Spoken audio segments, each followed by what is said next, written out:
Hi.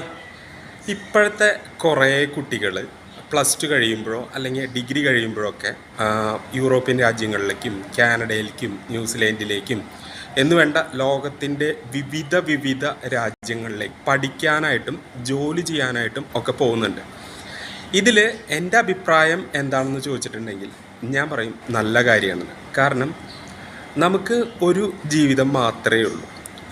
അപ്പോൾ നമ്മൾ ഇവിടെ തന്നെ, അതായത് നമ്മൾ കേരളത്തിൽ തന്നെ ജോലി ചെയ്യാണ് അല്ലെങ്കിൽ കേരളത്തിൽ മാത്രം ഒതുങ്ങിക്കൂടാണെങ്കിൽ വിവിധ രാജ്യങ്ങളും അവരുടെ സംസ്കാരങ്ങളും അവരുടെ ജീവിത സാഹചര്യങ്ങളും ഒക്കെ എക്സ്പ്ലോർ ചെയ്യാനുള്ള ഒരു അവസരം നമ്മളായിട്ട് നഷ്ടപ്പെടുത്തുകയാണ്. അതുകൊണ്ട് തന്നെ നമുക്ക് എന്തെങ്കിലും തരത്തിൽ മറ്റ് രാജ്യങ്ങളിലോ അല്ലെങ്കിൽ മറ്റ് സ്ഥലങ്ങളിലേക്കൊക്കെ പോകാനോ പഠിക്കാനോ അവിടെ വർക്ക് ചെയ്യാനോ ഒക്കെയുള്ള അവസരം കിട്ടിയിട്ടുണ്ടെങ്കിൽ പരമാവധി യൂട്ടിലൈസ് ചെയ്യണം എന്നൊരു അഭിപ്രായക്കാരനാണ് ഞാൻ.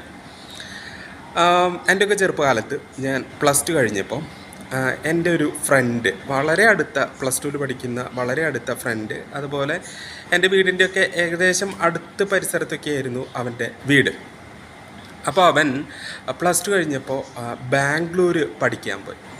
അപ്പോൾ അവനാണെങ്കിൽ പഠനത്തിലൊരു ആവറേജ് സ്റ്റുഡൻ്റ് ആയിരുന്നു. അപ്പോൾ അങ്ങനെ പ്ലസ് ടു കഴിഞ്ഞപ്പോൾ അവൻ ബാംഗ്ലൂർ പഠിക്കാനായിട്ട് പോയി. എനിക്കിപ്പോഴും ഓർമ്മയുണ്ട്, കുറേ ആളുകൾ ബാംഗ്ലൂർ അവൻ പഠിക്കാൻ പോയതിനെക്കുറിച്ച് വിമർശിച്ച് പറയുന്നത് എനിക്കിപ്പോഴും ഓർമ്മയുണ്ട്. അവിടെ പോയിട്ടുണ്ടെങ്കിൽ നാശാവും, അവിടെ പല കൂട്ടുകെട്ടുകളിൽ പെടും, ബാംഗ്ലൂർ പോകുന്നവരൊക്കെ ഒരു നെഗറ്റീവായിട്ട് ചിത്രീകരിക്കാനായിട്ട് ഒക്കെ ഒരു ശ്രമമൊക്കെ ഉണ്ടായിരുന്നു. അത് കഴിഞ്ഞ് അവനവിടെ പോയി പഠിച്ചു, മാന്യമായിട്ട് പഠിച്ചു, ജോലി കിട്ടി. ആദ്യം ദുബായിൽ വർക്ക് ചെയ്തു, പിന്നെ UK മൂവ് ചെയ്തു. ഇപ്പോൾ അവൻ സുഖസുന്ദരമായിട്ട് ജീവിക്കുന്നു. ഒരുപാട് രാജ്യങ്ങളിൽ അവൻ പോയിട്ടുണ്ട്. യൂറോപ്യൻ രാജ്യങ്ങളൊക്കെ അവൻ കറങ്ങിയിട്ടുണ്ട്. പിന്നെ ഗൾഫ് രാജ്യങ്ങൾ, അങ്ങനെ ഒരുപാട് രാജ്യങ്ങൾ. അപ്പം ഞാൻ ആലോചിക്കുകയാണ്, നമ്മളൊക്കെ എങ്ങനെയാണ് നമ്മൾക്കൊക്കെ ഇങ്ങനെ ചിന്തിക്കാൻ പറ്റണതല്ലേ? അന്ന് പറയാണ് ബാംഗ്ലൂർ പോയിട്ട് പഠിക്കുകയാണെങ്കിൽ നാശമായി പോവും, നമ്മുടെ നാട്ടിൽ പഠിച്ചിട്ടുണ്ടെങ്കിൽ നാശമായി പോവില്ലേ? അങ്ങനെ ഒരു സാഹചര്യം ഇല്ലേ?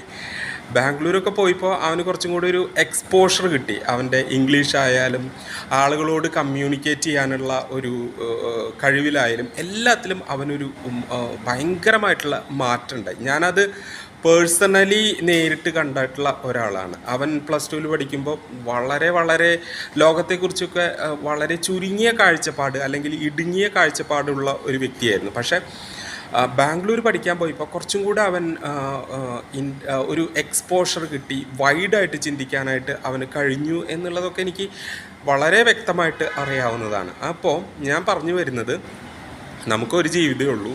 അത് പരമാവധി നല്ല രീതിയിൽ ജീവിക്കാനും അതുപോലെ തന്നെ കൂടുതൽ കൾച്ചറുകളും കൂടുതൽ രാജ്യങ്ങളൊക്കെ എക്സ്പ്ലോർ ചെയ്യാനുള്ള അവസരങ്ങൾ കിട്ടുകയാണെങ്കിൽ നമ്മളത് ചൂസ് ചെയ്യണം. എന്തിനാണ് നമ്മളത് ചൂസ് ചെയ്യാണ്ടിരിക്കുന്നത്, അല്ലേ?